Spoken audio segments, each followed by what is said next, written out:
Bueno, you just saw my fantastic introduction. I was thinking, why is a lawyer invited to a conference on nurturing human relationships? It must sound like a very odd thing to do. And it's true, when you talk to advocates and solicitors and people in my profession, we take pride in what we do, we're committed to what we do, but we know it's only a remedial force. It's only something that we do a bit too little and a bit too late of. So when we come to stand in court and I know there is someone behind the dock, we tend to look at what the person did, and there is an indictment and a charge that tells us all these terrible things, but very rarely, almost never, almost only at the point of mitigation, we come to see a glimpse into what that person's life is like.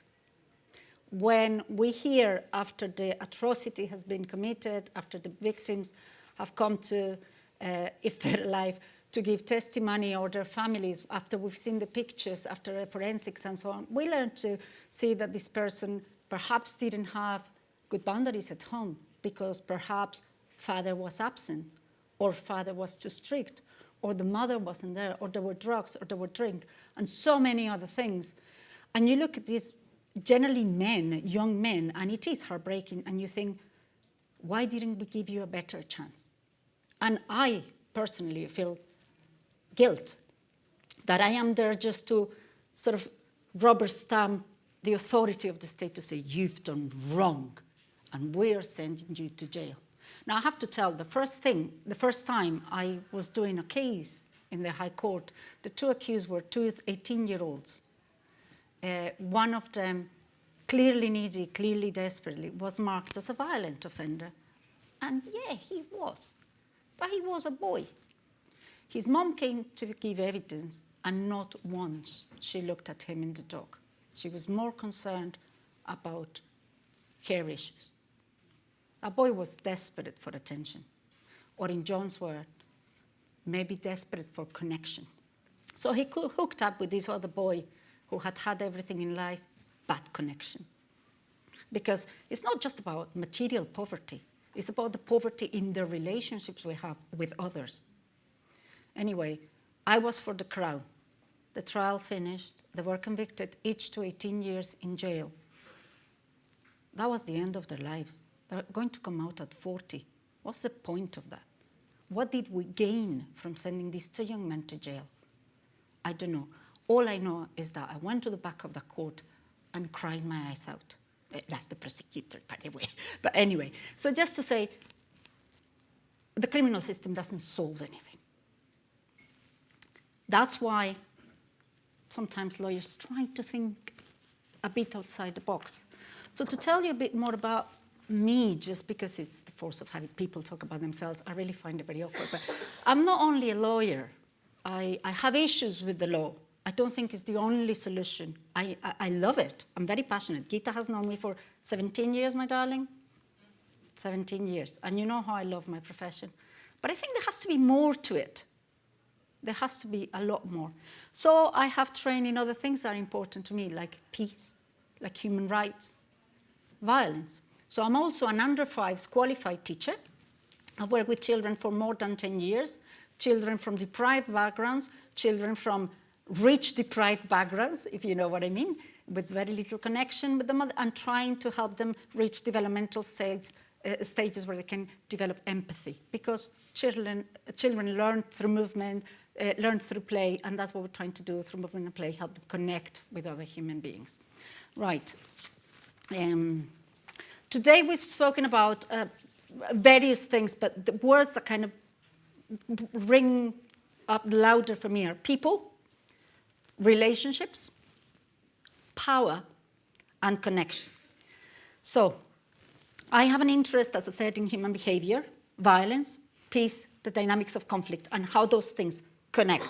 So in trying to understand violence and conflict, apart from exploring the law, and dealing with it through the criminal system, I also concerned myself with trying to explore a bit of science, not much, because I'm not very good at maths, and I can't cope with gore. So that approach to science has been very, very timid, I have to say. But I've approached religion, which felt a bit safe.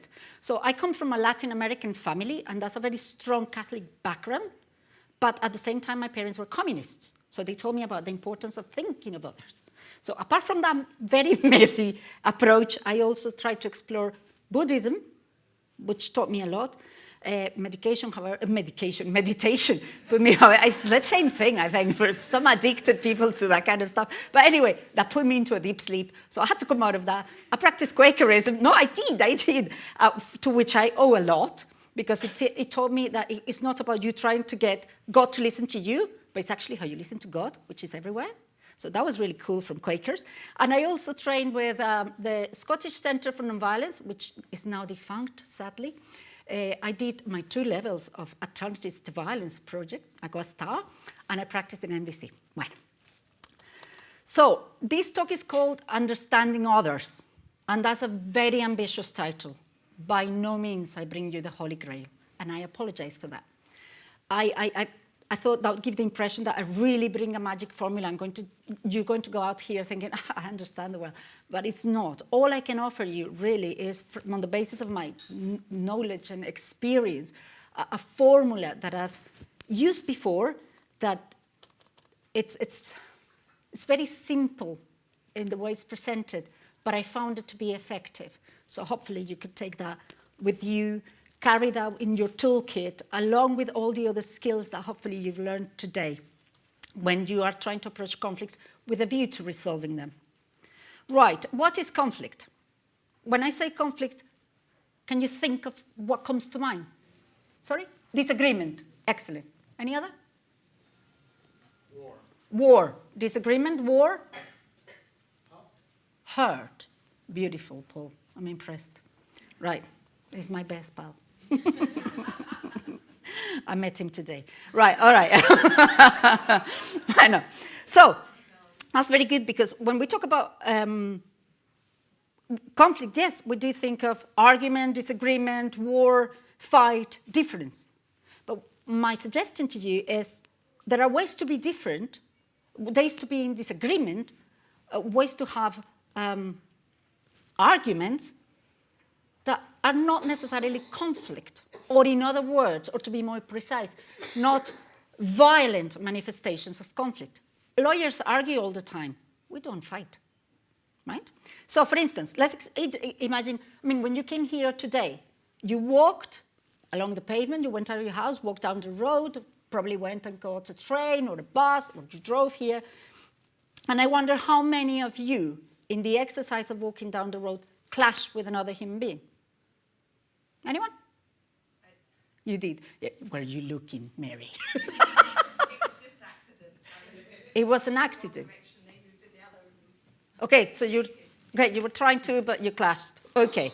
Usually, and by the grand majority of the people here, we do not collide when we walk with people. We move out of the person's path. Equally, if you're going to jump on a bus or a train, I'm a public service user, public transport user. What do? Do you all jump at the same time and all out at the same time? No, we don't. We negotiate. Again, we take turns. Simple. So you see, there's a lot more to be hopeful about. Right, same.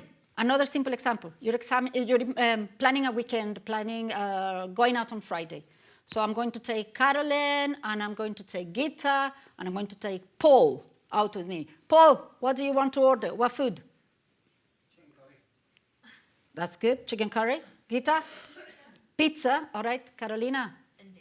Indian. There you are. I like Mexican.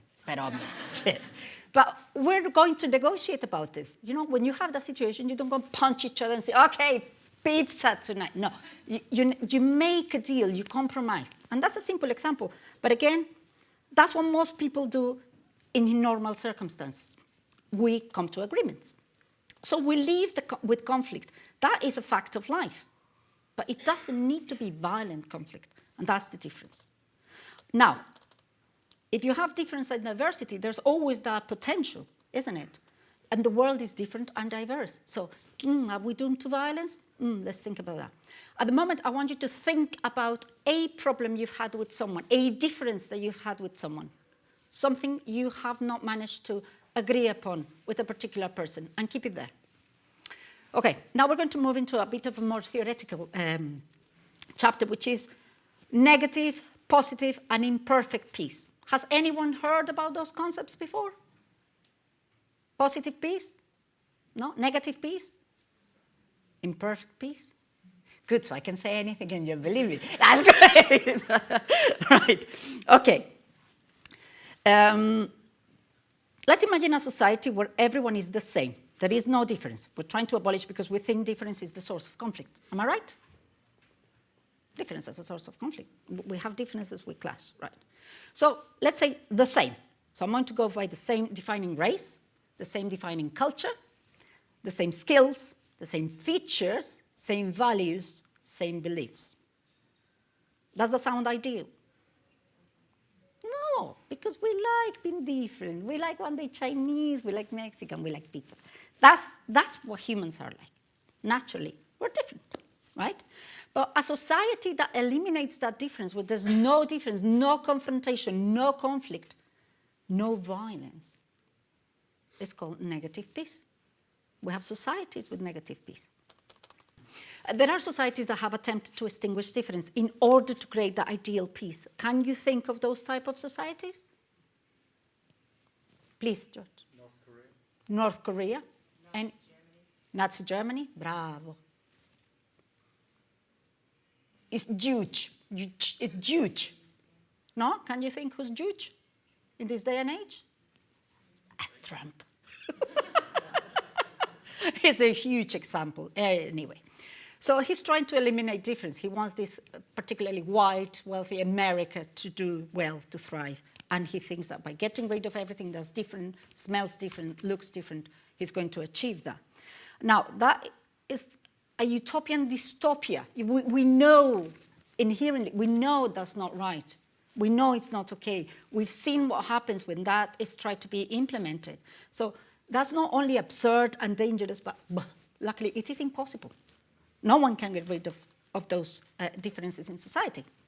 Now, you may say to me, oh, but many of our now peaceful societies have been built on those extinction of differences, extermination, violence, and so on. And my questions to you would be two. One, is that true peace? And second, has any society in the world ever in history managed to abolish every one of its intrinsic differences? So we'll answer those in time. The first one, is that peace? Now, let's think of this at a personal level. If you ask someone to leave you in peace, if you want to try to isolate yourself to have some peace and quiet, that is more the idea of negative peace. Nothing disturbing you, right? But there are many forms of violence as well. So say, Say I punch Diane. I'm in a mood. Maybe I pull Anthula's hair. Did I pronounce your name correctly? Right. Or I kick John. Right? That's very obvious, isn't it? Is that violence? Yes. Why? Exacto. You can see it is tangible, it's direct. Right? Now, let's think of a person. I don't know if coming here you probably saw a homeless person. Did anyone see a homeless person today? Someone on the street? Okay, raise your hands, please. We have a massive problem in Scotland, don't we? Anyway, so that person, did you see someone pushing them? No? Okay. Kicking them? No? Pulling their hair? No. The person is, however, exposed to the elements. Doesn't have an address, obviously, so probably can't get a job. Maybe he doesn't have enough food, so he's malnourished. And he depends on charity for survival. Now, can anyone tell, really and truly, the person is not experienced violence? Would anyone think that man has achieved peace? Can anyone say that that society has achieved peace when some of the members sleep rough on the streets? In Scotland. I mean, if it was the Caribbean, vaya y venga. But no, it's Scotland. You freeze to death. So what is this kind of violence? That's what researchers call structural violence. We don't see it. We don't apply it, but it's there. Something is causing it. That type of violence is indirect. No one has punched him, kicked him, etc. But it's as painful as a kick to the stomach or a punch to the head to the person or the victim. Right.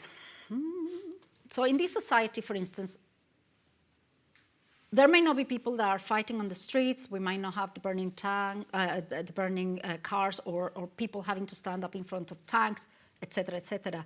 Maybe we don't have the bombs that are being dropped indiscriminately.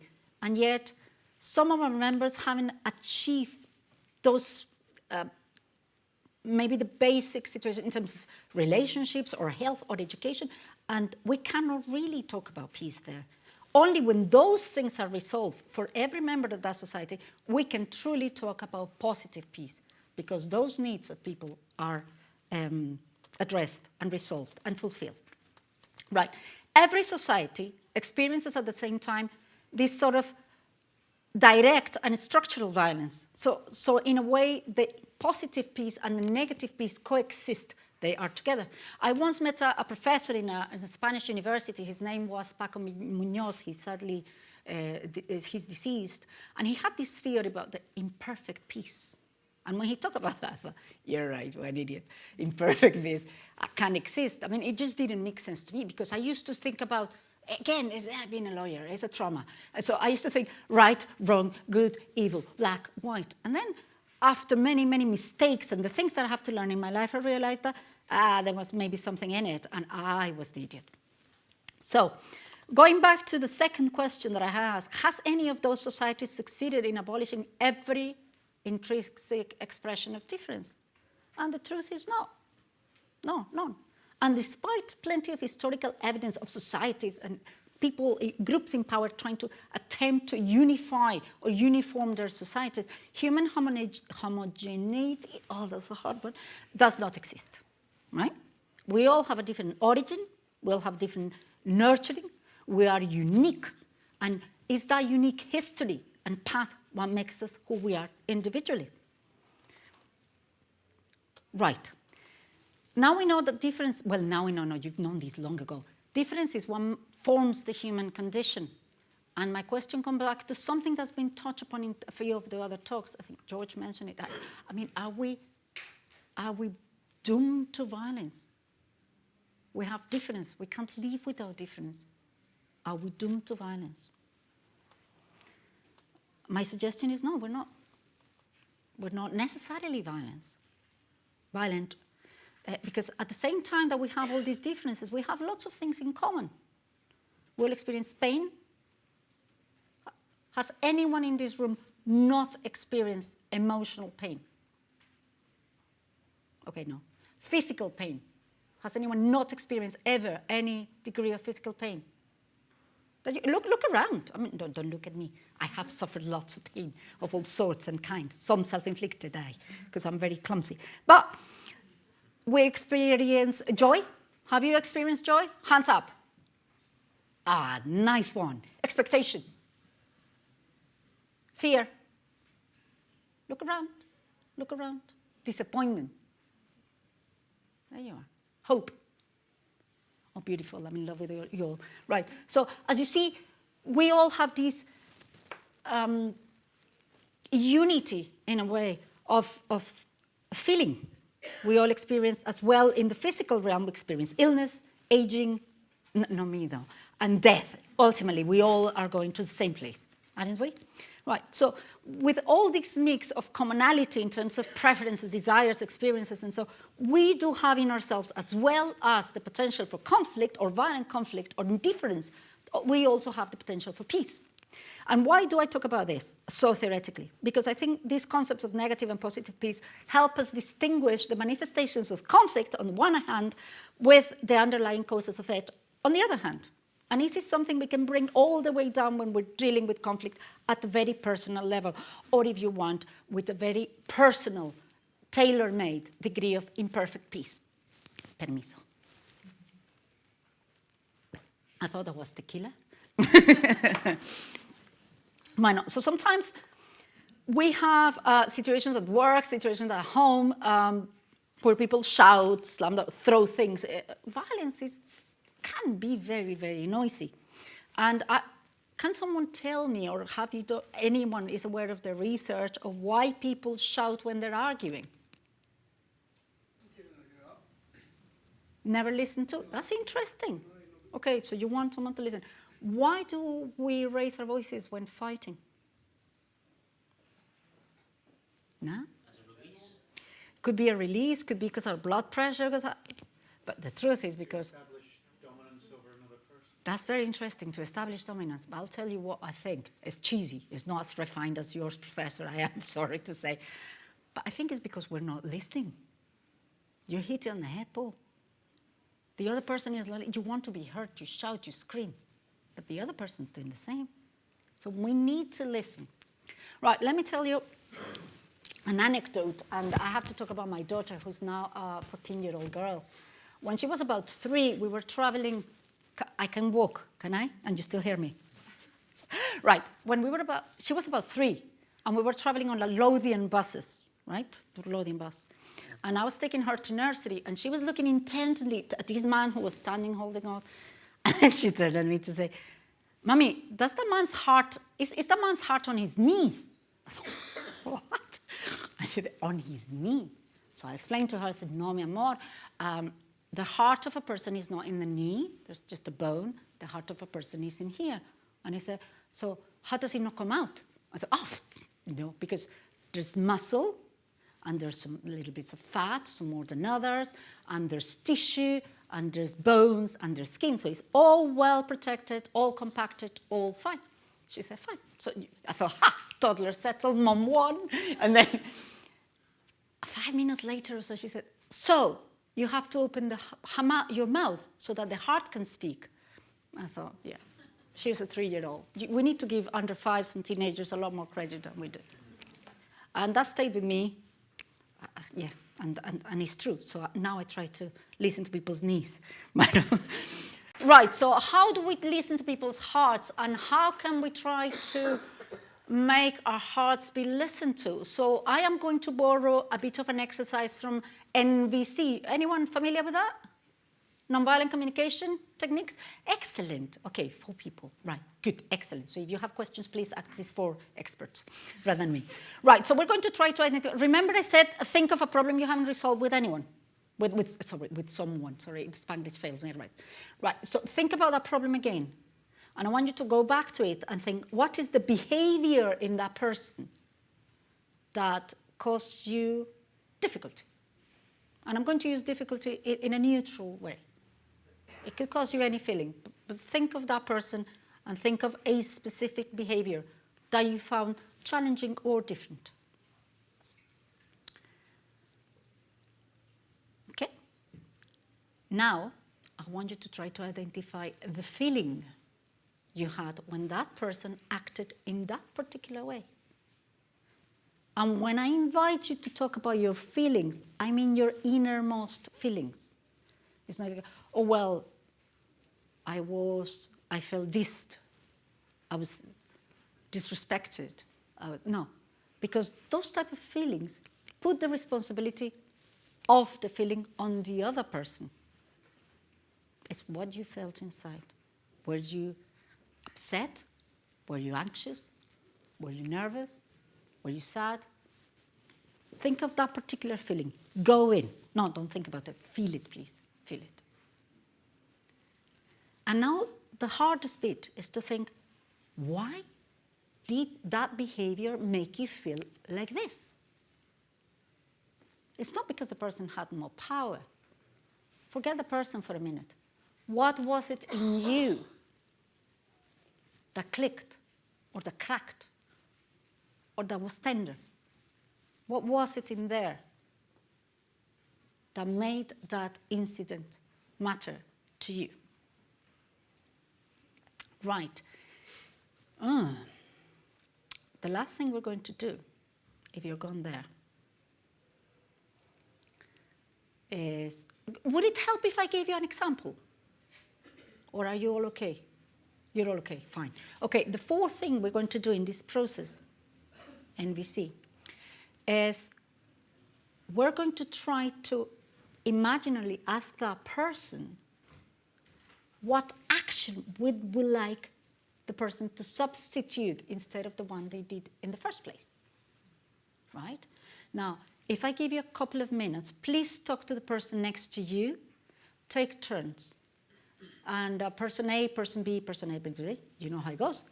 And person A, I want you to go through all these 4 processes. And you're going to say to the person next to you, when you did this and you described the conduct, remember actions, we're not judging. Just say the behavior. I felt like this. So I say to my dad, when you shouted at me and I was 5, I felt really frightened.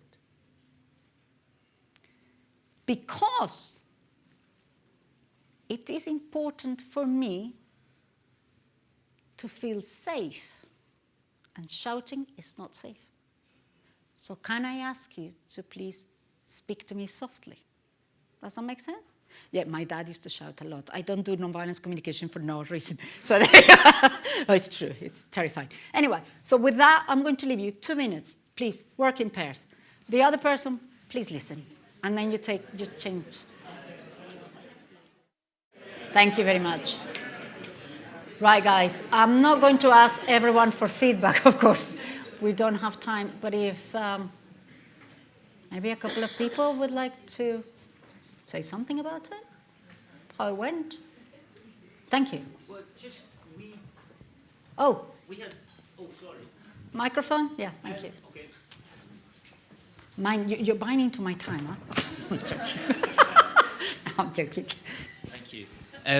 We had different circumstances, but ended up having similar sort of themed conversations. What we realised at the end is, and we talked about, is that we just tend not to have conversations that are like that. And maybe it's quite a British thing of bottling things up. Oh, hi. So we tend to avoid conflict, seethe silently, and then there's an explosion. And we said there's such value having conversations at that kind of low level of conflict rather than letting something fester and then absolutely explode. So I think Until this is an iceberg. sort of Yes. realised Thank you very how much. powerful that can be. Thank you. Right, let me wrap this up. When we use these 4 steps, and I'm going to go back to them so that you memorize them. First, go to the facts, the behavior. Don't judge the person. Just what they did, just what they say. Then look into your innermost feelings. See what matters to you. What is that unaddressed desire, preference, need that has not been listened to? And then ask the person how you would like to modify that behavior in order to satisfy your need. Now, when we do this, it's not just a one-way system. This is a two-way system, because we need to allow others to express what they need as well, what they really desire to, what the preferences are. And when you do this exercise, you learn to listen, you learn to see the world through and from their own perspective. So remember, this tool, again, is very deceptive in its simplicity, but I can assure you it's highly, highly effective. Practice makes perfect, so I encourage you to try it. Finally, despite the constraints of our upbringing, and even though I agree and I believe that what children experience in their early years will have a very big impact in their life, I don't think that defines who they are. We are not defined by our circumstances. And my message to you all is that we can choose to be the artificers of violence, but we can also choose to be the artificers of peace. Thank you very much.